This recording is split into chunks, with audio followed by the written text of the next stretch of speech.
এখানে আমি ভোলা মাছ নিয়ে নিয়েছি। আজকের ভোলা মাছ দিয়ে সর্ষে দিয়ে টমেটো দিয়ে ঝাল। তো এখানে আমি কাঁচা লঙ্কা নিয়ে নিয়েছি, রসুন আর একটু আদা দিয়ে দিলাম। আর এখানে আমি সর্ষে দিয়ে দিচ্ছি, দুটো টমেটো আমি দিয়ে দিচ্ছি। আমি এখানে দইও দিয়ে দিলাম,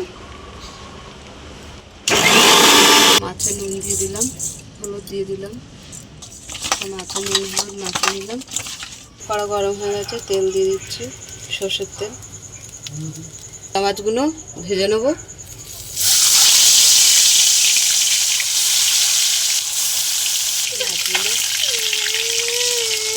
মাছগুলো তুলে নিলাম, মাছগুলো সব ভেজে নেব। একটু তেল দিয়ে দিলাম আমি, তো কালো জিরে দিয়ে দিলাম। তো এখানে সর্ষে টমেটো রসুন আদা কাঁচা লঙ্কা দিয়ে দিলাম, টক দই,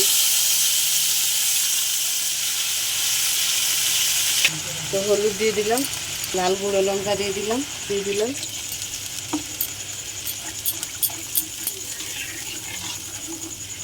তো স্বাদ মতো নুন দিয়ে দিলাম। মাছগুলো দিয়ে দিচ্ছি,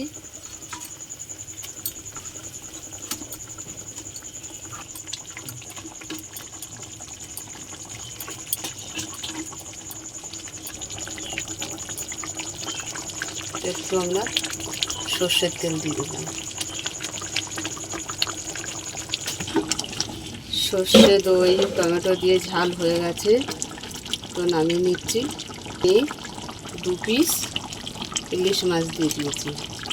ছেলে খেতে ইলিশ মাছ দুটো ছাড়ছিল না গো বরফে, তার জন্য দিয়ে দিয়েছি। এত বরফ জমে গেছে, তো নামিয়ে নিলাম। ইলিশ মাছই আছে 2 পিস, আর ভোলা মাছের সঙ্গে মিশিয়ে দিয়েছি। তো তোমাদের কেমন লাগলো বলো, লাগলে লাইক করে দেবে, শেয়ার করে দেবে, কমেন্ট করে দেবে, সাবস্ক্রাইব করে আমাদের পাশে থাকবেন। আর ভিডিওটা অবশ্যই আপনারা দেখবেন। আজকের এই পর্যন্ত, টাটা।